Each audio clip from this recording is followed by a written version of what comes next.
Hello, and welcome to another episode of The Power of Story and Science. I'm your host, David Otey, and as you may have heard me say, on this show we have a mix of content and conversations. I've had some fascinating conversations recently with some scientists whom I've learned a lot from, and today we're going to have a content episode. I do not have a guest being interviewed for this podcast episode.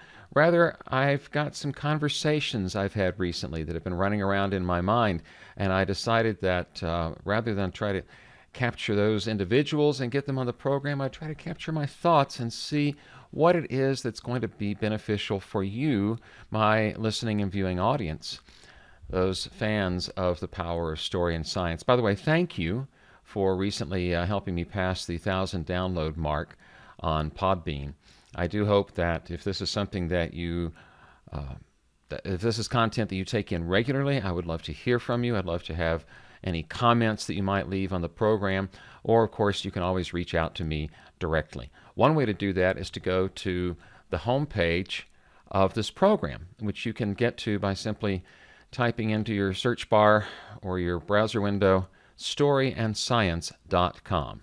Storyandscience.com will take you to the home page of this program, which is a page on my own website, davidotey.com, where if you browse that, you will certainly find buttons that say Schedule Consultation, which is an easy way to get on my calendar for a 15-minute Zoom call.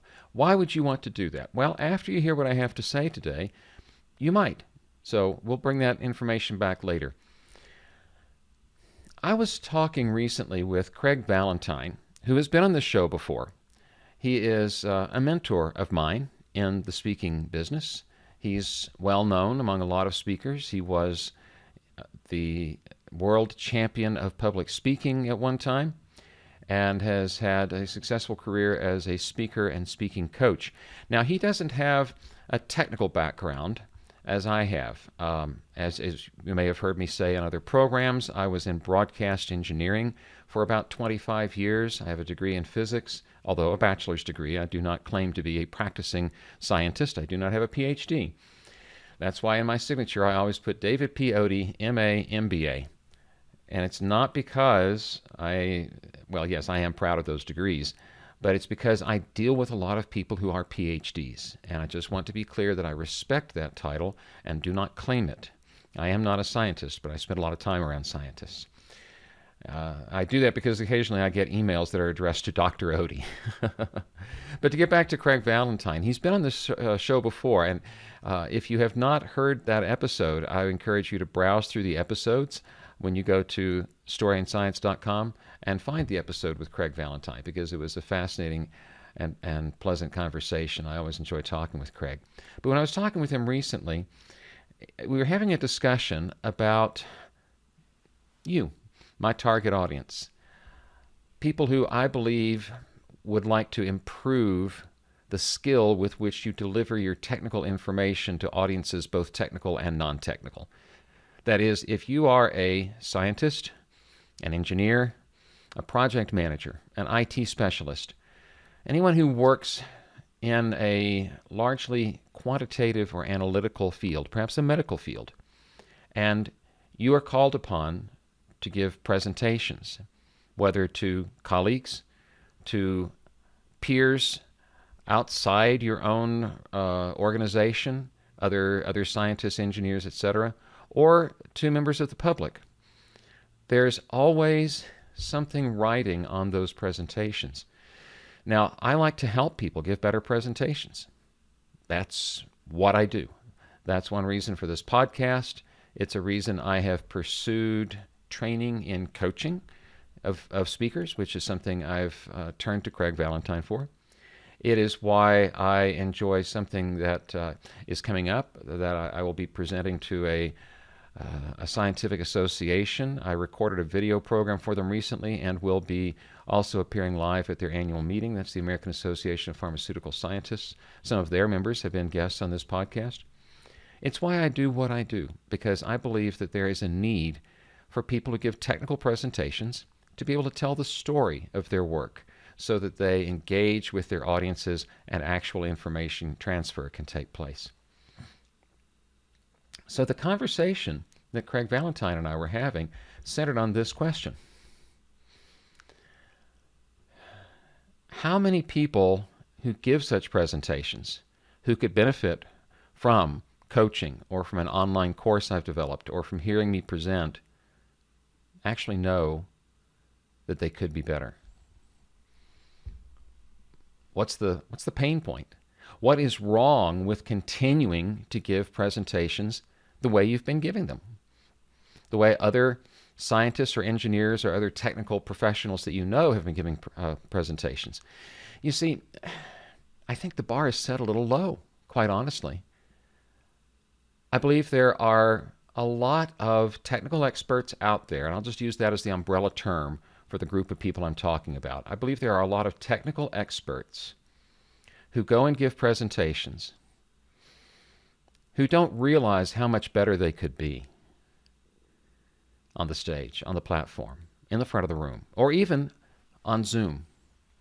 They don't realize that they could do a better job because they're doing as good a job as they've seen other speakers do.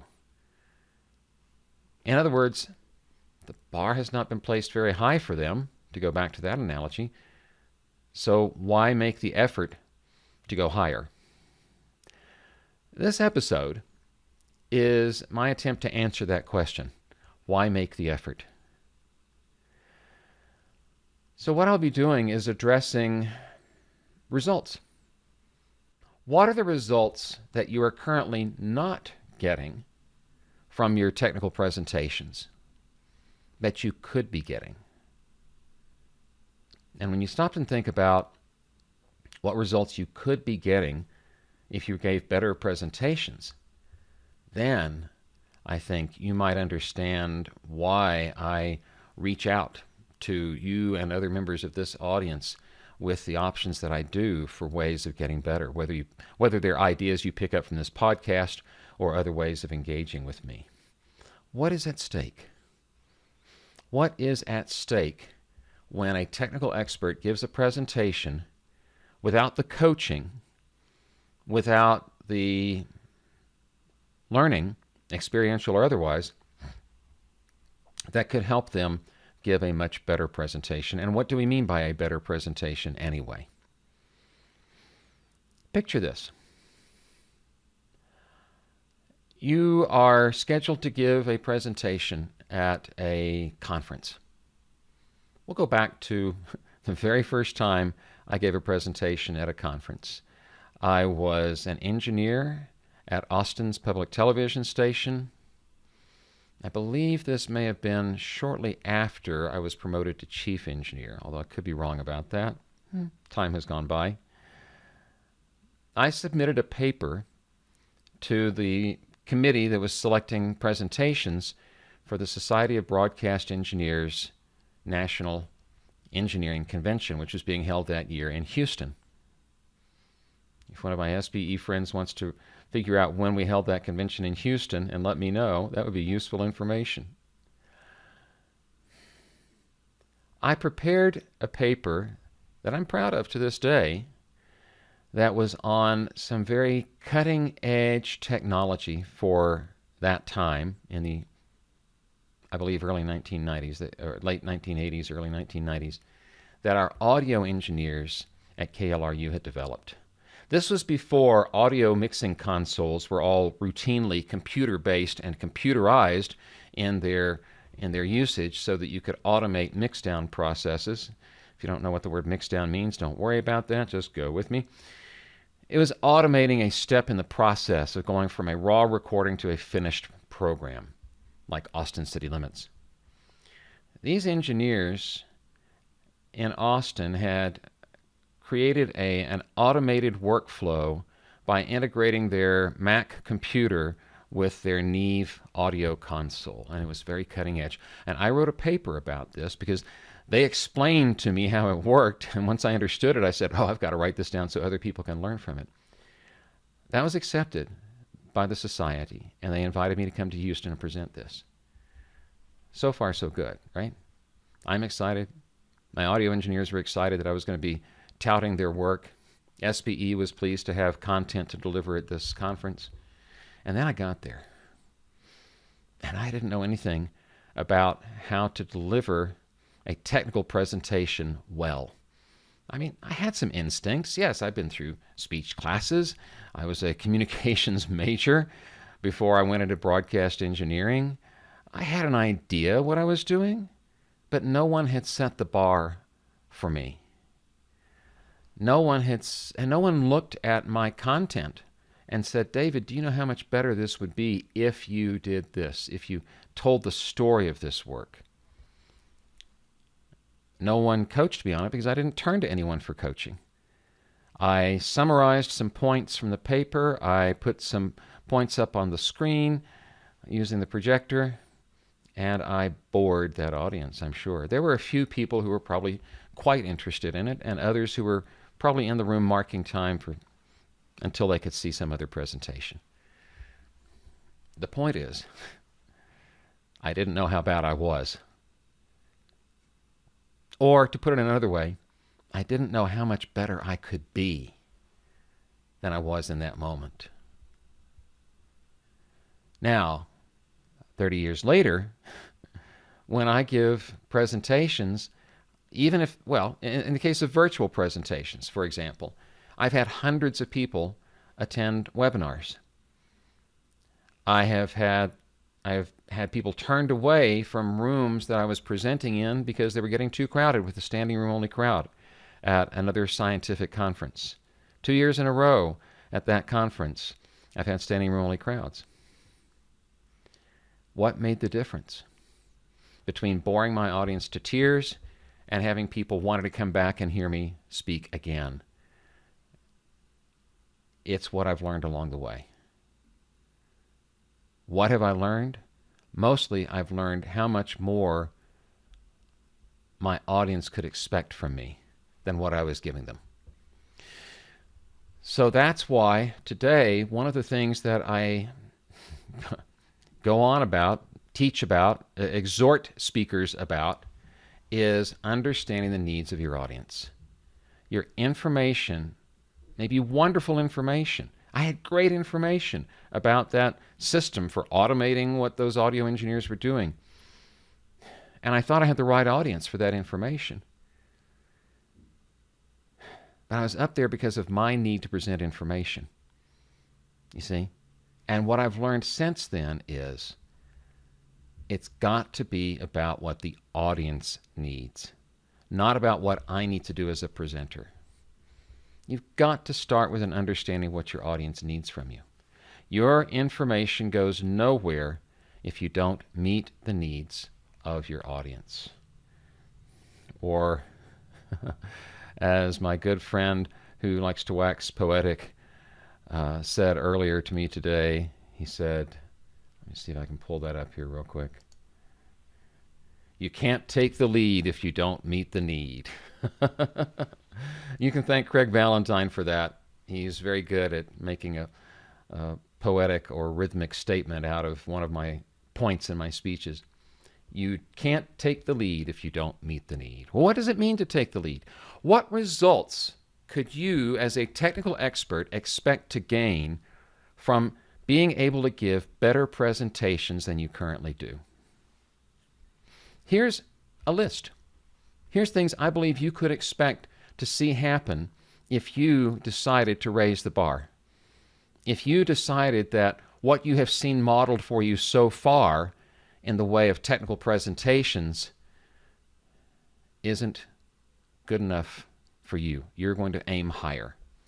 If you were to aim higher, here's what I believe you could expect. Number one, you'd be invited back to speak more often. And maybe you don't want that. But there would be more people wanting to hear from you, not just read about you or read from you something you've written like a paper in a journal, but to hear you explain in your own voice the story of your work and its benefit for humankind or whoever is benefiting from your work. You can be expected to be invited back to spread your word, the good news about your work, to more people when people see that, oh, wow, this person is not just a great scientist. but she's also a great presenter. You should hear her talk. There are people I bet you can think of who have been outstanding technical experts who are noted today as much for their talks as for the work that they did. Richard Feynman is one who comes to mind. He wrote one of his books that he wrote was Surely You Jest, Dr. Feynman. And because he was so gifted at telling stories about the nature of his work. He worked on the Manhattan Project and did many other noteworthy things in the field of physics. This brings me to the second thing you can expect. Your reputation will expand. You will become known as more of the go-to expert in your field when people understand, as a result of hearing you, more about what your field is about. So it's not just about being invited back to speak more often, because it may not be your objective to be a platform speaker. Maybe you want to continue being a scientist, an engineer, another technical professional. That's fine. But don't you want to increase your reputation in that field? Whether that's for purposes of getting a better job, getting recruited to go to a different institution, or whether it's for your personal satisfaction, whether it's to increase your value to your organization when it comes time for, I don't know, a tenure review. Wouldn't it be great to know that when you have an opportunity to get in front of an audience and they hear you speak, they not only become aware of your work, but because of your communication skills, you become more valuable. Your reputation expands. So that's another result you can expect. You get invited back to speak more. Your reputation expands. A third result you can expect is follow the money. I'm not saying that people will shower you with money when you go to speak. But let's consider some times when you might to consider where the money is going as a result of you speaking.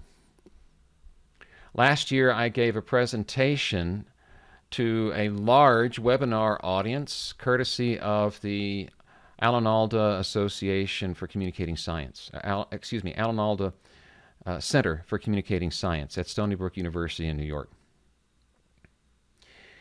As a result of speaking to that audience, I had an opportunity to coach a young man who is a scientist at a cancer research institution in Houston. And I can't claim that it was as a result of my coaching that he got his funding renewed, but when he spoke to me later, he said he was sure that the help that I gave him preparing his presentation to his committee was at least in part responsible for him getting his funding renewed. So if you work in a field where you depend on grant funding, being able to communicate the value of your work is clearly essential for your success in getting that funding. If you are an engineer or project manager working for a company that sells your technical solutions to, construction problems or electrical engineering challenges or anything else of that nature where you are competing with other companies who could get that business, I guarantee you being able to give a better presentation that's more convincing to the prospect of the value you bring to meeting that need or servicing that contract, that will get you more business. So the third benefit of being able to present well, of raising the bar in your presentation skills, is gaining funding or gaining business. Maybe it's getting a raise. There can be tangible benefits that come from being able to set the bar higher when you give a presentation. And there's something else as well. There's a fourth reason, a fourth benefit to being able to give an outstanding presentation. And that is the societal benefit. What do I mean by societal benefit?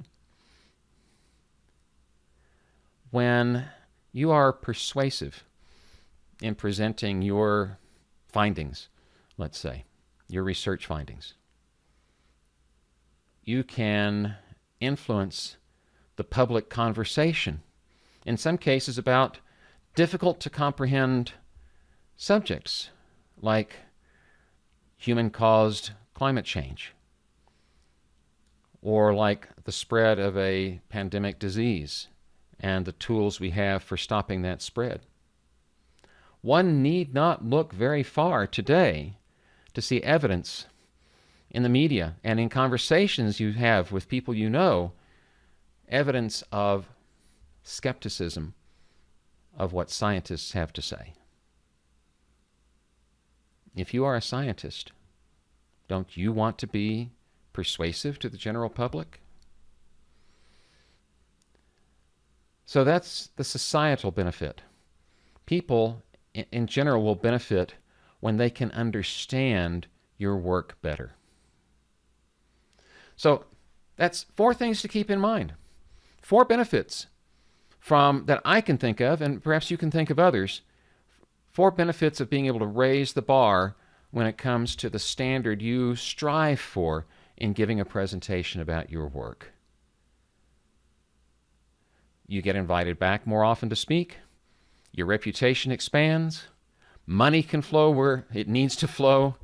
And you can influence the public conversation about important topics. Now, against that is the status quo, right? Maybe you're thinking, my presentations are good enough. I've not heard anybody snoring from the back row in a while. People ask me questions, and I think they're getting my information. Well, let me ask you this. What are the pain points? What is it that frustrates you about giving a presentation about your work? Is it that you don't get as many questions as you like? Is it that not as many people as you would like stick around to talk to you? Is it that you can't seem to perceive any impact that your information is having? That could be because you're presenting information that's not meeting the needs of your audience. So if you get frustrated and feel that there are things that ought to be happening as a result of you putting the effort into giving a presentation, and those things are not happening, or not happening often enough, or not happening to the degree that you would like, or maybe you think they're just not happening because you're presenting virtually instead of in person, and I got to tell you, that's an excuse, not a reason. If any of those things are true, then may I invite you to reach out to me. I would like to hear from you, not because I'm trying to sell you anything, but because I'd like to know more about the needs that drive people, the needs that people recognize that drive them to want to present at a higher level. What is it that makes you want to set the bar higher than where it has been? Perhaps in your career you have seen someone give a technical presentation that you walked away from thinking, wow, I wish all the presentations were that interesting, or that well presented, or that well paced. Well, that is a high bar, right? That's someone who set the bar high for you. I would encourage you to find a way to bring your work to that level as well. And if you like, that's something I'd be happy to talk to you about. So as I mentioned, you can go to the home page for this program by simply typing in storyandscience.com. And while you're there, look for that episode with Craig Valentine. I think you'll enjoy it. Also, while you're there, you can explore the rest of my website, find one of the buttons that says Schedule Consultation, and here's the conversation I'd like to have with you, with anyone who would like to schedule it. It'll be an automatically scheduled 15-minute Zoom call. Just grab a time on my calendar when you click that link that says Schedule Consultation. There's no obligation, there's no cost associated with doing that. Here's what you can expect. We'll talk about where that bar is for you. Where's the goal in terms of giving a better presentation? What does that mean for you? What could be the benefits for you? What could be the pitfalls of settling for the status quo, which is what I feel too many people in technical fields do these days? We can have that conversation. If you like, I can point you to some resources that can help you raise the bar on your presentations so that you get invited back, you expand your reputation, the money flows, and the conversations that the public is having around your topic area are better informed. The work that you do, the solutions you come up with, the knowledge that's gained by your research, these things can change the world, but only when the world knows about them. I'm David Otey. This is The Power of Story and Science. I hope you'll engage with me in conversation. Thank you for being part of the Story and Science community.